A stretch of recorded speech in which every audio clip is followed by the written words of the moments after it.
Okay, on this episode, I have got the fabulous Lucy. Thank you very much for joining us on the podcast.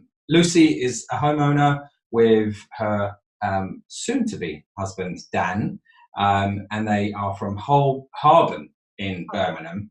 4-bedroom property they bought, and you're going to tell us all about it, so that's good. Really nice to have you on. Yeah, nice to be on. It's great. Love talking about property. Great, so do I, so that's good. Right. So for the benefit of our listeners, can you tell us, describe your home and like how you got to where you are now? Yeah, sure. So our house is a 3-storey end of terrace Victorian townhouse.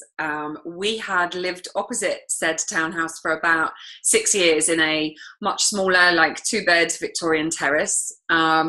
And we'd seen this property across the road and we loved it, but you could tell it was unloved. Like you can always tell by the curtains. Yeah. And so like the curtains kind of never moved and they always looked a bit skanky. And you could see the roof was in need of repair. So basically it was an old lady who lived here, and you very rarely saw her. But when you did see her, she looked quite frail. So we did think that maybe the property would come on the market at some point. So yeah, I don't think it had been touched, probably, like judging by the wallpaper. And yeah, it probably hasn't been touched since about the 60s, I think. Gosh. Yeah. So super old property. It's only had, I think we're the 3rd or 4th owners of the property in its history. So very few owners, and very little renovation done to it, apart from some very odd outhouses that she'd built out the back, which she rented out for not a lot of money. And I don't know why you'd ever want to stay in one. They were hideous. So yeah, it was in need of a lot of love. But what it looks like now, so we took it it was a 6-bed with weird outhouses out the back. We knocked the outhouses down, built ourselves a large kitchen extension, and we've taken it to a 4-bed property. So the top floor was originally 2 bedrooms and a weird kitchenette. We have now made that into our bedroom where I'm sitting now. Behind this wall, sorry if you're listening on the podcast, that makes no sense, but behind my bedroom wall is the ensuite. And so it's kind of like our top floor, we wanted it to be like a boutique hotel. And that's kind of, we've created ourselves a little flat up here. You have. Yeah, you have. And anyone who's listening right now, this is actually on a video version as well, which will be on YouTube, and the link will be on the blog. So that's good. So everyone can see it in the end. Good. Just to go back a little bit, describe those outhouses, because I'm sure you're not the only one who's got these weird outhouses at the back of the house. And you knocked them down yourself. So, like, how did you go about it? Did you worry about what you were doing at that time and how it's going to turn out? No, not really, because the footprint of the house, so as I said, it's a Victorian property. So Victorian properties, traditionally the kitchen is very, very small. So you could see where the original property ended, and then these outhouses have been built really shoddily. You could, there was no trying to blend them. They were just awful. So you could see where the new brick had literally been plonked on the back of the house. There was lawnmowers stashed in them. Some of them, like I say, she rented, but they were just rooms with like a toilet in. And so we knew that they weren't original. We weren't knocking anything down that was original or of any value to anyone. So you know what, a sledgehammer and give it some welly and they were gone. I was going to say, yeah. So you could kind of blow them and they'll just fall down, kind of thing. Yeah, a little bit. But we'll probably come onto it later, but they caused a lot of headache because there was so much rubble and bricks to get rid of. And that is more costly than any renovator ever thinks, getting rid of stuff you don't want. I think that's something that you could easily underestimate, right? Yeah, massively. Massively, yeah. Okay. So what elements of the renovation did you experience for the first time that got you to the outcome that you have now, what you've achieved? Yeah, sure. Well, I thought about this, and it's pretty much everything. Yeah. Because we had done what I thought at the time was a big renovation on our old house. In reality, it was tiny. Like our first house, the bathroom it was a Victorian terrace, 2-bed. like kind of 2 up, 2 down galley kitchen. Yeah. The bathroom was downstairs at the end of the kitchen, so obviously we don't use houses like that really anymore. So we wanted to move the bathroom from downstairs to upstairs. It had been rented for years, lots of wood chip wallpaper, so we had to strip that all back, get it replastered. It took us about 9 weeks, and I remember getting to the end of that 9 weeks and being like, oh, I'm never doing this again. I need several years to recover from this traumatic experience. Yeah. Obviously, we took on this project, but this project was like 6 years after that. So yeah, stuff that was brand new, the big stuff, structural work, knocking down buildings. We knocked down the rear of the house because that wasn't structurally sound. We built a big extension on the back. Things like replacing the roof, hoisting steels up 3 floors, and working with structural engineers, working with an architect.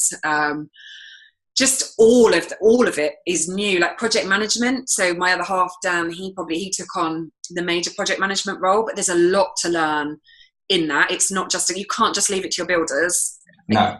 Or you have to employ a project manager. But if you're doing it yourself, that's daily site meetings, that's sourcing products, that's making sure the builders have got all the materials that they need. It's making sure that the right trades are on site on the right day. And so all of that, luckily he was very good at that, and it's kind of what he does in his day job. Okay. But that was all a huge learning curve. And yeah, things like I said, replacing the roof, or planning the electrics, like planning lighting.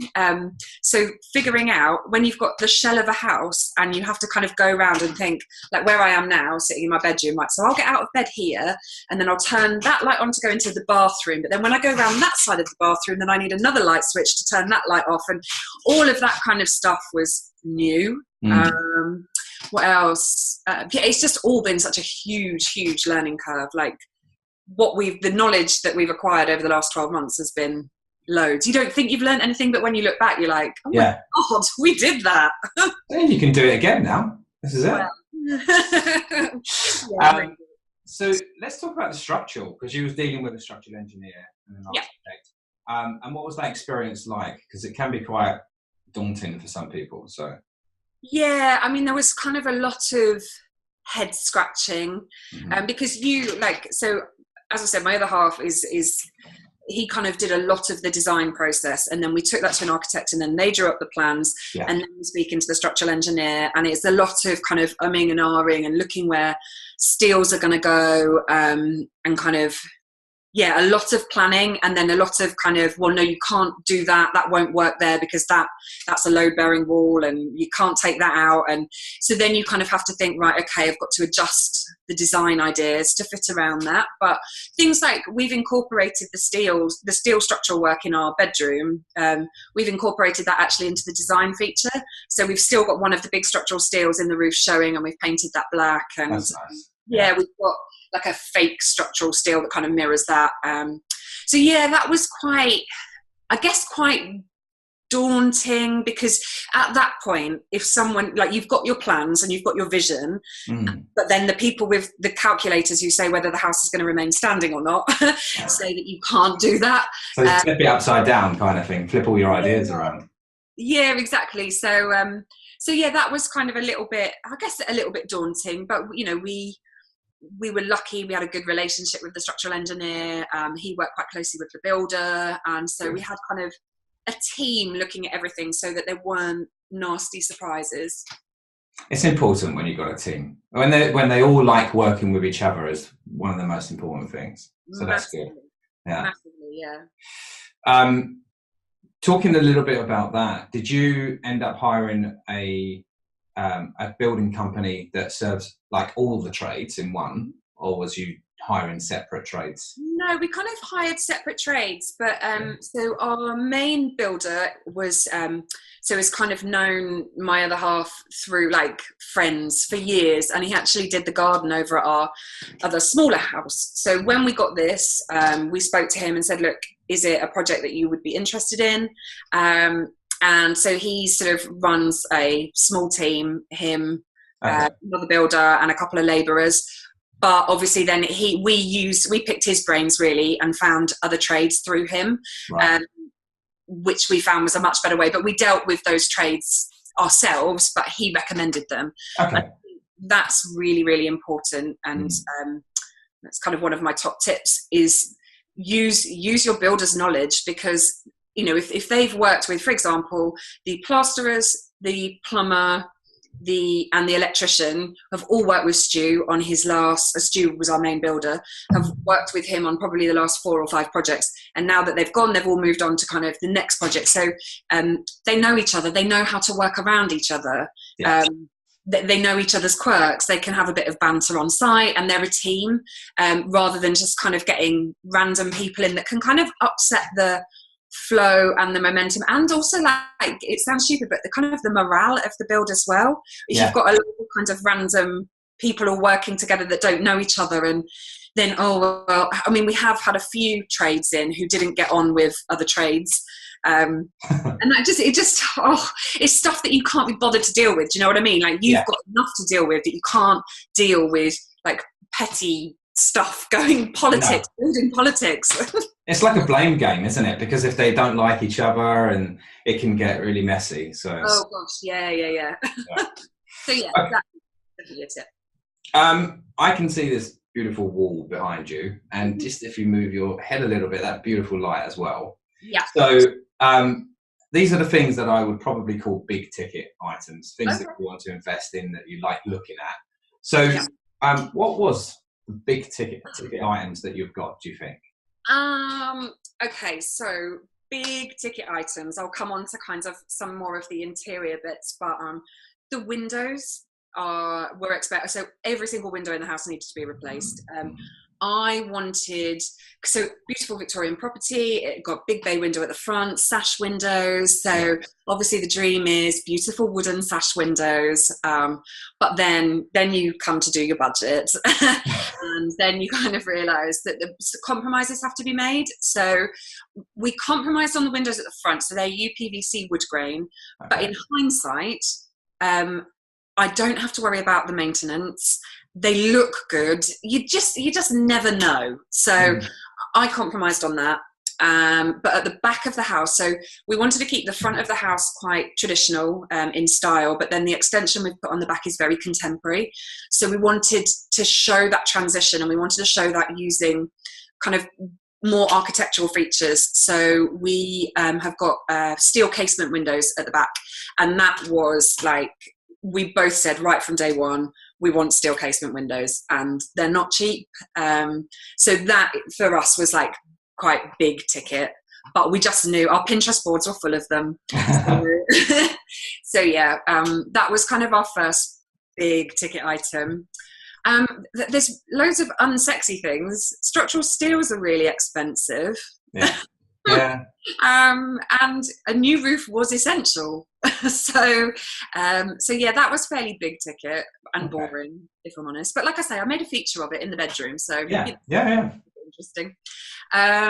On the interior side of things, I think probably one of the first things that I bought for the house, and I think I probably did buy them this time last year, bearing in mind we had no roof this time last year, were the gold taps in my ensuite and gold shower heads. I just always knew I wanted them, and so I spent a long time sourcing them. It was non-negotiable. All the builders had a laugh about my ridiculously expensive taps. They're what I wanted, and just, you know, I had to have them. So, well, you have to use them every day. So I look at them every day and think, oh God, you have to really polish gold taps because they get mucky really easily. But yeah, that was good. The parquet wall behind me, we thought we'd got a bit of a bargain with that, because you go on eBay and it's really easy to buy reclaimed parquet flooring. Very easy. But if you buy reclaimed parquet flooring with bitumen on the back, that's like a lot of man hours. So what you buy something for a bargain, but then you have to, I mean, I think it probably took us months. Just, you know, it's just one of those jobs where every Sunday we'd have to like, right, come on, we'll go and do 10 blocks. And just scraping the bitumen off the back. And then obviously building it. The builders weren't keen on it because it's not an easy job. And also, like, none of them had done it before, built a parquet wall. So there's a lot of man hours that went into that. And then when they did build it, it went wonky. And then I had to say, oh, it's not right. You're going to have to rip it down. But they'd only done half of it. Okay. So that what started out as a kind of a cheap design feature turned into quite an expensive design feature, but it does look lovely. I'm very jealous because it looks really lovely. And I'm just going to tell you, because when you were saying about the bitumen, you just brought back memories for me. Because I had a flat, and I thought that would be a great idea. Mm-hmm. Just take up the laminate floor. I had a concrete floor and put this down. So I went and it was coming out of a church. Oh, yeah. So I bought it on eBay, exactly the same as you. And then I put it all up in the loft thinking, yeah, I'll get around to doing that. And it was 10 blocks here, 10 blocks there. But the bitumen just gets everywhere as well. And it's really difficult to do. But I gave up. I ended up selling it in the end. Oh, really? Yeah, I couldn't do it. It was just so much of it. Yeah, we bought... So we started off doing it by hand, but then we got one of those. It's like a table with a spinning, what do you call it? Like spinning wire brush type wheel thing on it. That was quite good. I mean, it's still a massively messy job, but that's the process a bit. That's a good tip, though. That's a good tip. I was doing it with a scraper and a heat gun. Oh yeah, no, get the machinery in, and like you can buy like from. I think we bought a little desktop thing from Screwfix for about 30 quid. Saved a lot of fun. Yeah. Okay. Good. Keep the parquet dream alive. Yeah, it's really, really nice. I like it. Done a good job there. Okay, so can you describe the house you lived in before, and like why did you like this house so much, do you think? Yeah, sure. So I mentioned the house we lived in before was the first house that we bought together as a couple. We'd lived in rented accommodation, lived in apartments. We wanted to get a dog, so we were like, let's buy a house. So it's like quite an expensive dog kennel. But yeah, we bought a 2-bedroom property about 3 miles outside Birmingham city centre. I had always loved period properties, and Dan was a bit annoyed like that there's only on-street parking with a lot of these Victorian properties, but I won, and neither of us wanted to live in a sort of a new build, and like no offense to anyone who does live in kind of a new build house, but we wanted something with character, and we wanted something that we could put our own stamp on, so we weren't afraid. Like the house that we bought had been rented for donkey's years, so it was wood chip wallpaper, all very bland. All of the fireplaces had been ripped out and kind of boarded up. So a lot of the original features had kind of been removed, but we were confident that we could kind of put them back.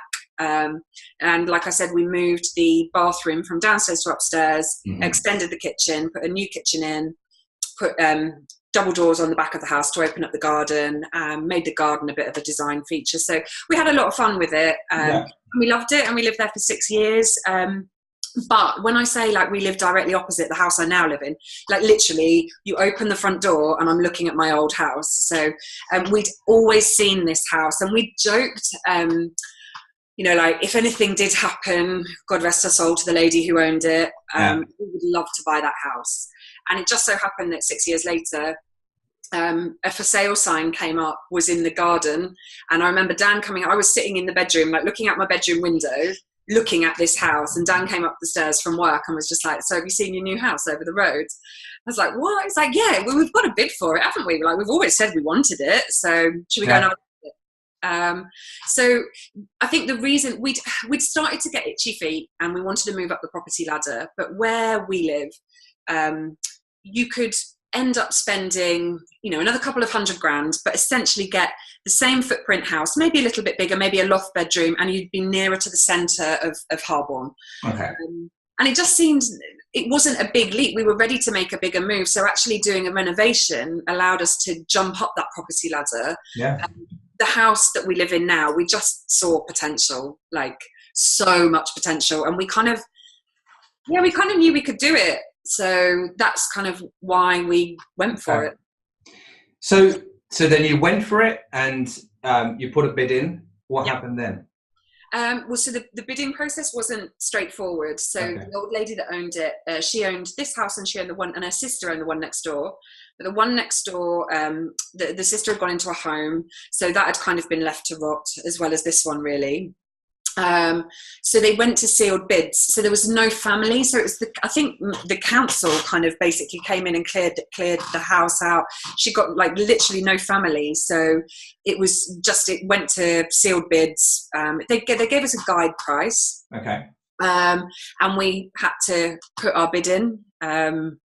So yeah, that was a terrifying process to go through. Yeah. But yeah, so we just had to do a lot of thinking about what is the house worth to us? How would we feel if we bid low and we lost it? Yeah. So I think we did all of the planning in terms of, we looked at how much we could afford. We looked at the guide price. We had a look around the area. We knew what houses were going for. We looked at how much value we could add by adding the extension. What would be the end value of the property by the time we'd done the renovation?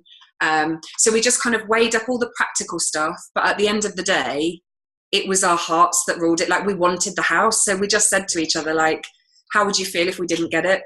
Yeah. And we would have been gutted. And there was nothing else we wanted to buy. Like, nothing. So we bid at the top end of our budget, and just also made a pact that if we were never to kind of say, oh, we shouldn't have gone that high, because if we did get it, like, have no regrets, because this is our dream house and hopefully our forever home. So just, we got it. That's the price we paid. Let's forget about that now. Move on to the next stage. Yeah, I get it, because you're looking at this house. You can pretty much see yourself in it. Like, it's got to happen. And then I guess the heart rules, right? So it's kind of like, you do go as far as you can. Did you end up having like a bidding war with others? Like, was it No, we didn't. And much as I say, we were like, oh no, don't have any regrets. But of course, when we got it, we were like, oh God, did we bid too high? Because it's sealed bids, so you don't know what anyone else has bid for it. We met the guys who bought the house next door, and they actually wanted to buy this one, but obviously we bid higher than them. So that kind of proved our point that this was the house for us. So the price that we put in was the right price. But I think one of my tips would be, if you do find yourself in this situation, so after we'd actually got the house, we obviously knew the circumstances, that the council were dealing with it. There was no family involved, so no one was sort of fighting to try and get more inheritance or more money for the property, really. They just wanted a quick sale. So once we'd had all of the surveys and everything done, we went back to the estate agent and said, look, this is the extent of the work. It's definitely more than was ever communicated. So we then negotiated. So we actually managed to knock a good chunk off what we offered.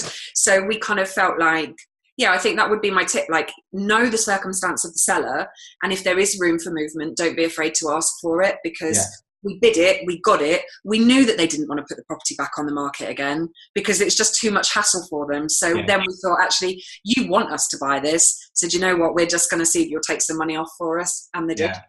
Good. Well, if you don't ask, you don't get. So exactly, that's the thing. Okay.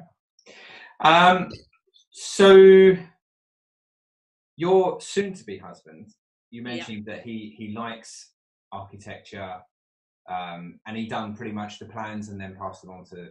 So where did that come from? Like, something that he studied at school? How did... No formal training, just a real interest in it. I think we were chatting about this, and I said, where do you think it does come from? I think both of our parents did big property projects when we were younger. So his parents did up quite an old property when they were about the same age as us, and Dan was quite small. And I think he kind of remembers that, and remembers the lovely family home that he came from and all the work that went into that. So I think he kind of had that. And then my dad built, when I was 3, built our family home from scratch, just bought a proper plot of land and built a house. So I think we kind of both grew up thinking, like, that's what you do, or that's what the opportunity is there to do.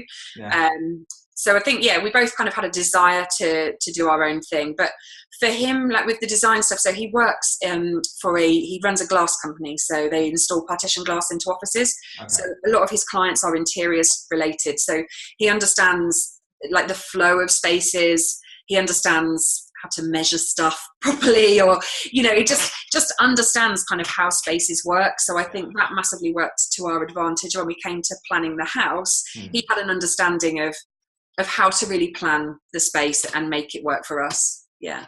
It must be quite good, like just to go through all that planning stage, and then start to see it all develop.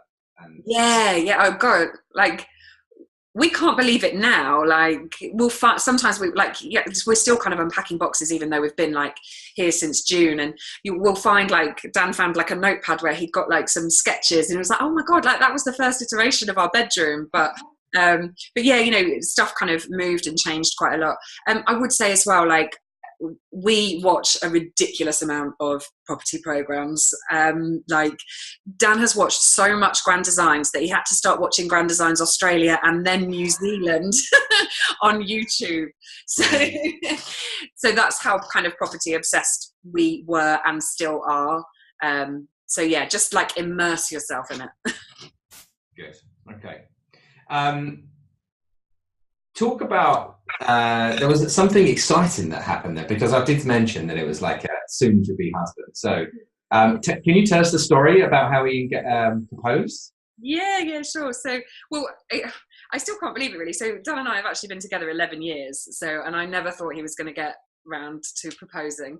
And it was actually before we owned the house. So the houses were HMOs, so houses of multiple occupancy. So between the two houses that the old lady owned, there was this weird kick through. So you could kick through from our first floor bedroom into next door's first floor bedroom. So I was at work, and Dan, we were going out for dinner that night because we were going on holiday the next day. And we were going out with dinner with some friends, and he was sort of calling like, when are you coming home? I'm on my way. He was like, oh yeah, hurry up and come home. I've got something over the new house I want to show you. But like, this is before we even had the keys. So he'd had to speak to our next door neighbours who had completed and got the keys. And said, oh yeah, I've bought something, I've put it in the house, come and have a look. And like, he's a terrible one for shopping, like buying random stuff off eBay. So so it was totally plausible. So we came into the house, and then we went through the kick through from next door into ours, and then he kind of said, close your eyes and come and have a look at this. And then he'd put like a big banner up saying, will you marry me? I need your help with this. And yeah, so he proposed in which is now one of the guest bedrooms, the green room, which is really sweet. And I think it's really important. Like, renovations are stressful, and they can put a lot of stress on your relationship, and you need to be a team, and you need to understand your own strengths and weaknesses, and also those of your partners. And so, yeah, I think this whole process has brought us closer together as a team. And that was just such a lovely memory. Like, we've already started making memories at this house before we even owned it. And I think that's really important, to try and have some good times during your renovation, because they can be sort of long, hard days, and when you're watching your budget dwindling, and so that was a nice way to start it, and we're still a team now. That's good. Well, congratulations anyway. Thank you. I think it is really, really important, because you're going through and talking about the same kind of topics day in, day out, and it can be quite a long time that you don't talk about anything else. And I think it's right, make sure that you have that break, and you do implement things of joy, and put a smile on your face when you're doing it. Exactly. Yeah, 100%. And we've done quite a lot of that throughout the renovation. Just tried to make those nice little memories, and just try and make it fun, because you are property bores, and you can bore each other. Like, and one of my friends said to me, like, what does she call it? She does like a lot of kind of personal development and life coaching. And she said, have like a box of, like, have an agreement, a contract between the two of you, which we didn't ever sit down and write a formal contract between us right at the beginning.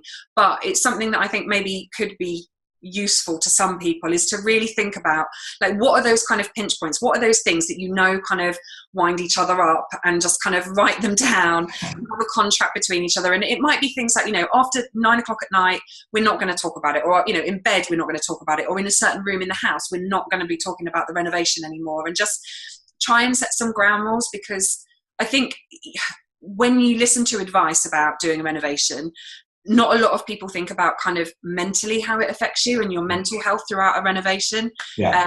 And it can be really, really taxing. So I think just when you first get the house, or you've been looking at Rightmove and your offer is accepted, it's all really, really exciting. And then you plan your budgets, you plan your sourcing, you plan your trades, but you don't often think about, how am I going to cope? And what happens when I have an argument with my partner about taps for the 200th time? So yes, prepare yourself mentally. I think that's really important. Yeah. No, it is. I think there's some very good points there, actually. I always go by the method of happy wife, happy life, right? So if you should, I would have just given the taps. Don't even talk about it. I got my taps, don't you worry. So let's go and talk about your builder a bit, because you mentioned that you already knew them, and then there was this process of where you got the house, but then there was you can't get in straight away and all of this. So I would say that that's a very patient builder. So what kind of, was you worried at any time that he would lose faith in the project itself? I think it's all about communication. So we were very honest. When we got the house, we knew that we very quickly knew when our offer was accepted that it wasn't going to be a straightforward process of, completion, even though we thought it'd be really quick because she got no family, and it should have been really quick. The process wasn't. So her sister, who I mentioned, had dementia. Obviously, she couldn't deal with any of the estate, so it had to go through the court of protection, which is a very cloak and dagger process. It's impossible to find out what's happening. But we built a rapport with the estate agent, so we tried to get as much information as we could from them, and basically just keeping Stu, the builder, as informed as possible. So we, I guess, tried to estimate that we thought it could take about a year to complete. It actually took nearly 2 years to complete. But we were just as open and honest as we could. And I think we were really lucky because he'd been doing just a lot of straightforward extensions, and he was interested to take on a new challenge and a new project, and our house wasn't straightforward, and he wanted to do something that interested him as a builder and challenged him as a builder, and he knew kind of we had some quirky design tastes, so yeah, I think that kind of really kept him interested, and just being really open and honest about the process. That's all you can do, really. Yeah. And trying to kind of build that relationship. And he would ring us and say, right, okay, so I'm potentially going to take another job this job is going to take me 3 months. Do you think you're going to complete in 3 months? So we would make a few phone calls. No, it doesn't look like it's going to happen. Take that job, and then hopefully we'll be ready. So eventually we were ready. Okay. So and with you guys, there was this long period of time of knowing that you're going to get the house, but can't do anything. So other than doing the research and everything else, if anyone is in this position, is there anything you think they could do with the use of their time whilst they're waiting? Yeah, I think so. I mean, so obviously you have your Pinterest boards, you're surfing Instagram. It's actually sourcing those products. You have time to source and find for the best price. Yeah. So you're not having to make snap decisions. So definitely source as much as you can. Do your budget 3-4 times and add about 50%. Build relationships, start building relationships with trades. Go and see, if you're employing a builder that you've not worked with or don't know before, go and ask to see some of the projects that they're currently working on, chat to their clients. Just all the research you can do. Listen to podcasts like yours. buy all of the magazines, follow all the renovation accounts on Instagram, and just arm yourself with as much knowledge as possible. And I think that really helped us, because then as soon as we got the keys on the 4th of August last year, we were like, right, bang, everyone in, we know what we're doing, we're starting at the top, we're working down, roof off, like we had timelines, we had the finances in place. So it was just, a lot of people say like, God, how have you done that so quickly? But I think A, it's because we had a decent budget and realistic budget in place, and B, it's because we knew when everything had to be done. And it was just getting everyone lined up and building those relationships. I think that's, What was the gap between the day that you was ready, that's it, to telling your builder you can start? What was, how much, did he start the next day? Like how, really? Yeah. Brilliant. Yeah. That's good. There's good communication, right? Yeah, 100%. Like I say, we built rapport with the estate agent, the solicitors, like throughout like we would have a meeting with our solicitor, and she'd say, okay, so I think we're about 3 weeks away. So then it'd be like straight on the phone to Stu, right, we're 3 weeks away. We think we're going to complete on this day. So literally it was like, go. I think, because we got the keys first, but we didn't officially exchange contracts. So in the July, they'd given us the keys, so we kind of could come. We weren't, obviously you're not supposed to do anything because you don't actually legally own it, but we did sort of, we may have pushed a few walls down. It's done now, so yeah, it's ours, they can't tell us off. So okay, what do you think are the sorts of things that other homeowners can sorry, I'll start again. What do you think that other homeowners don't consider? Like, that's, go.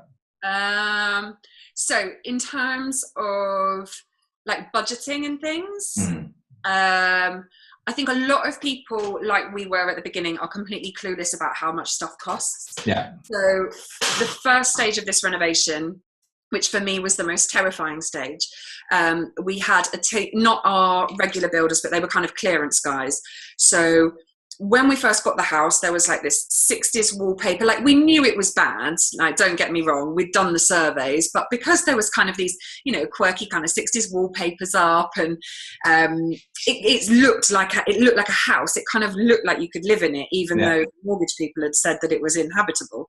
But then when the clearance guys came in, and they're literally taking everything back to bare brick, like, oh my gosh, that was such I remember coming up to the top floor, like with your hard hat and your mask on because there's so much dust, and just that, like, what the hell have we done? That's the only time I felt like, oh my god. Because before it looked like a house, and now it doesn't look like a house, and I've had to pay them £15,000 to make my house look like a mess. So I think my point was, we were completely clueless before we started the planning process about how much stuff costs. So like I said, the demolition guys were 15 grand, which is a lot of money. So I think definitely do your research on every stage of how much stuff costs. Stu said to us, you should budget around £1,500 to £2,000 per square metre. So we kind of based it on that. Things that people don't think about. So if you've got a big project like this, like we didn't have working toilets, but obviously it's a long project and the builders need to go to the toilet somewhere. So portaloos, and you have to hire them a place to go to the toilet. So I think, that's another cost people don't think about. Again, boring stuff like skips. Skips are about, 200 quid a go, and we must have had at least 20, if not more. That's a huge expense just on skips. And then to go back to the point at the beginning, so when we knocked all the outhouses down, and we had to knock the rear part of the house down as well, because it was only built on like 2 foundations worth of bricks, 2 bricks worth of foundations.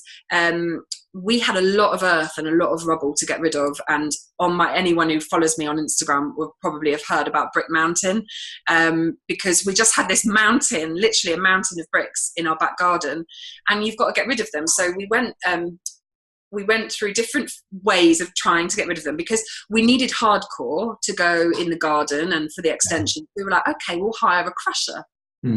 But then you hire the crusher, but then you need a man with a digger, so he costs a bit of money.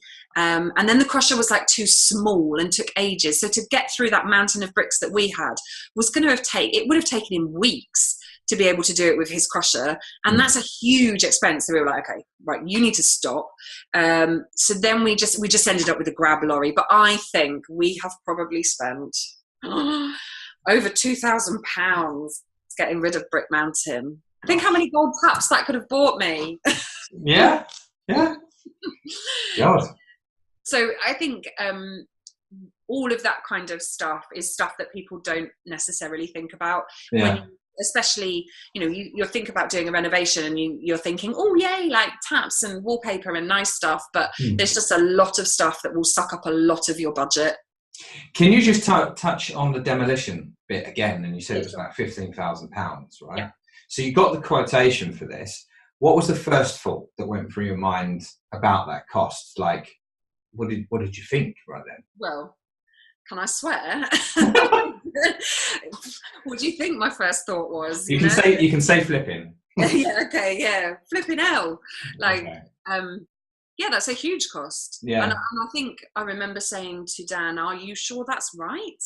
Have we shopped around enough? And we had. Yeah.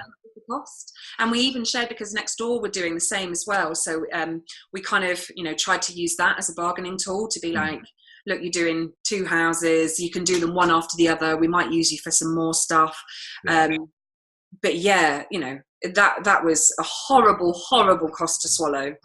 It's mostly the weight, isn't it? So it's not just loading it up. Crazy. Yeah. No, just awful. That's forgotten now. It's in the past. But I did see the picture of Brick Mountain, and you on top of there with your family as well. So yeah, we tried to make a memory out of Brick Mountain. Yeah. Okay, so we're on to the 5 top tips, and you have mentioned a few already, so I hope you've got some left.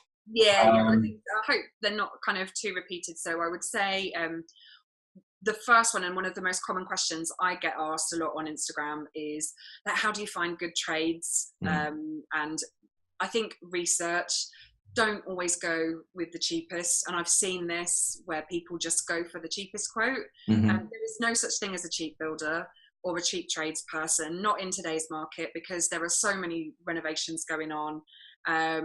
So I think go for the most qualified, or go for the person that you have a rapport with, because especially if you're doing a renovation like ours, so we almost lived with our builder for 12 months. If there's someone that you see every day, and if you don't like them and you don't get on with them, then that's going to make your life hell.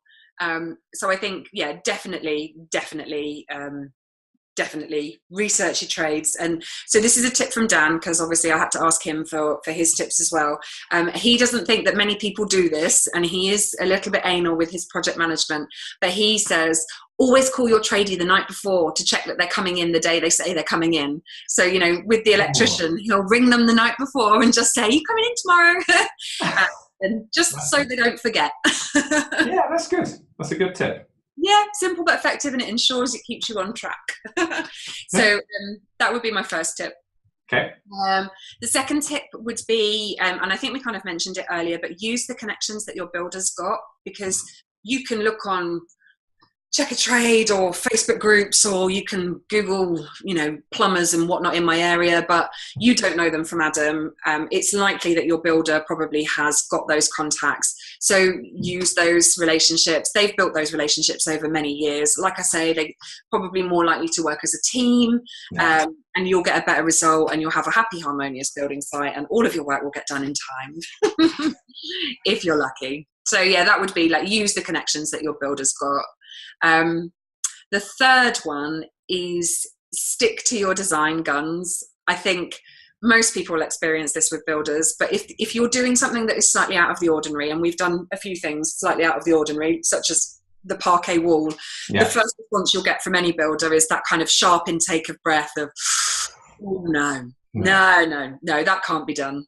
Yeah. But yes, it can be done, but it's not the easiest way to get things done. And, builders are brilliant, but obviously everyone just wants to do things that they know, and they want to do things the quickest and easiest way they can. Yeah. So anything out of the ordinary throws them off their stride. But I think, again, through having that relationship and saying, well, come on, well, how about this? Or we're doing it like this work, and having that discussion with your builder, that works. And yeah, I think Stu hated loads of our design decisions, so don't listen to builders' interior design advice either. And well, lots of tea and lots of biscuits as well. Well, exactly. So that was the third one. So the fourth one, and I kind of mentioned this a little bit earlier, but is sourcing your products well in advance. Like, I take the mick out of Dan sometimes. Like, he would be making me, I did most of the sourcing. He'd be like, right, you need to source the sink for the downstairs loo. I'm like, they haven't even built the downstairs loo yet. But we did have all of our products and the materials for the builders way in advance. So that will just slow stuff up. If you're, and I think, again, this is because we had a long time to plan, but we were quite sure of our design choices. But if you're kind of dilly-dallying over what tiles you want, that you're wasting time, like your builder's there or your tiler's there waiting to do it. And if you haven't got the product there, that's your money that you're wasting. So spend time sourcing and make sure that they're arriving on site at the right times. And then my final tip, again, which we kind of touched on, but I can talk a bit more about, but is creating fun memories. So we did because we had to take all of the roof timbers out, we had loads and loads of wood that we needed to burn, and it was kind of this time last year, it was like October time. So what started out as maybe we could have a bonfire. Oh, well, it's nearly the 5th of November. Oh, should we have a bonfire party? Yeah, let's have a bonfire party. So before we knew it, I'd printed invites. I'd invited all of the neighbours as well. So that was a good kind of relationship builder, because obviously they had to put up with the street being blocked with vans for a year. Yeah. So we invited all of the neighbours. We invited loads of our friends. I'm quite lucky, one of our friends owns a brewery, so he bought a big barrel of beer. We told everyone to bring a firework, and everyone did bring a firework. So we ended up having the firework display was nearly an hour long. But we had so much fun with it, and it just took our minds off the fact that we'd had to pay a load of money to have our house kind of ripped apart. We'd got this huge pile of rubble in the back, but it just it was a bit of light relief, and it breaks up the monotony and gives you something else to talk about. And it also it involved our neighbours, it involved our friends and family. And then another thing we did last Christmas, we weren't living in the house, but we lived opposite, so nothing was working. There were no, you couldn't run water or anything in the house, but we did have a roof on. So we brought our breakfast over, and we opened our presents in the bedroom on Christmas Day, and had a glass of champagne in the bedroom. And so stuff like that, I know that's not necessarily a practical tip, but it's just one to keep you sane and make nice memories. Look, like you said, you start off exciting, and then you can stay on a flat road, or you can drop. It's a roller coaster at the end of the day. Yeah. Any renovation is. And I think, I know that the next door neighbours, they had a lot more problems than us, and they ended up hating their house for a while. And you don't want that. You've paid all of this money, and you're going through all of this stress, and then you start to resent where you're going to live, and it just becomes a pain and a real drain on you. And I just think that's such a horrible way to be when this is our forever home. So I wouldn't want to feel like that about this house. I want nothing but positivity. So make good memories. What's left? Anything in the house left to do? Well, lots of faffing, as I like to call it. I'm looking at something now. I've got to tile the fireplaces in the bedrooms and the back reception room, mainly the garden. We finished pretty much kind of the patio area, but this was an amazing thing I didn't mention earlier, but when the council were in clearing the house out, the garden kind of looked like a standard terraced house length garden, and it got laurel bushes all around it. But the guys who were clearing out, we kind of made friends with them, and Dan was having can I come and have a little nosy round? Always wanted to look in this house. And the council guys said to him, if you just push through that hedge there, I think that land, all this land belongs to this property, and it does. So basically, once we've taken the laurel trees down, we have got a huge garden with oak trees and like stuff that you don't get in a busy residential area, which is great. But now I've got to think what to do with it. But we've got some plans, and I think gardens are the kind of things that can evolve over time. So yeah, we've got the garden to do, and just now it's nice stuff like planning art on walls and all of that jazz. Yeah. Oh, we had a fence built today. That was fence. A fence went up. Yeah. Okay. So we replaced that. Good. That's it. Okay. So with all the products and purchases that you made, is there any one or two things that you think, gosh, that was really good, I'm glad I bought that, like that you would encourage others to buy? Yeah, okay. So if you are watching this rather than listening, I'll do like a little demonstration, but I'll try and talk you through it. So recessed into the parquet wall are some reading lights. Okay. So you can just push this little button and your reading light pops out. Ooh, that's they were from, it's really handy, and actually I use that light a lot. And they were from Ocean Lighting. So spent a lot of time researching lighting for the house. Okay. I've got a gorgeous chandelier in the front room, which I love. I've got a chandelier in the hallway that I love. Just doing a lot of research into lighting. I'm trying to think other products that I love. Obviously, my gold taps I love. Where are they from? They are Vado, Vado. They are great. Their customer service was good. The concrete worktops. They only went in a couple of weeks ago. So they're from a company called Cheshire Concrete. Okay. They specialise in making worktops, and they can make anything out of concrete. And I think there's a lot of myths around concrete. Well, I think concrete for worktops used to be it stains, it scratches, it's really heavy. But the way they do it now and the way they seal it, so they mix it with fiberglass, and it's actually not as, it is still heavy, but not as heavy as it would be. No. And the way that they treat and seal it now, apparently the only thing that will stain it is mustard. So no hot dogs around here. Interesting. Okay. I love concrete worktops. I think they really, really do look good. Yeah. So where can people find you? Yeah, cool. So if you want to have a nose at our renovation journey, you can follow my Instagram, which is @Victoria_road_restoration. Perfect. Good. And I will be putting a link in the blog as well. So that's really good. Lucy, it was really, really nice to have you on.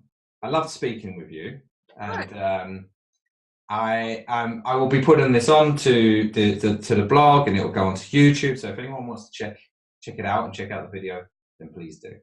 So thank you very much for coming on. Thanks for having me. No problem.